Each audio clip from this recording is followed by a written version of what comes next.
Hi guys, if you want to enable dark mode on Facebook, then let's see how to do it. So first of all, open Facebook on your computer.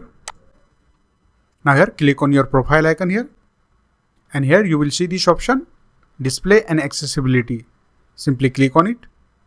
And now here you will see the option dark mode. Simply turn it on. And once you enable it, from now on, you will be able to use Facebook in the dark mode. You can see everything is in the dark mode.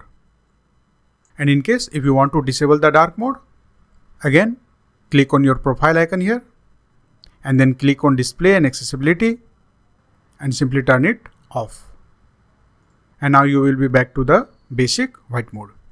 So you can see how simple it is to enable and disable dark mode on Facebook. You can see. So that's it guys. This is how you can easily change Facebook to dark mode on your computer. If you like this video, please subscribe the channel.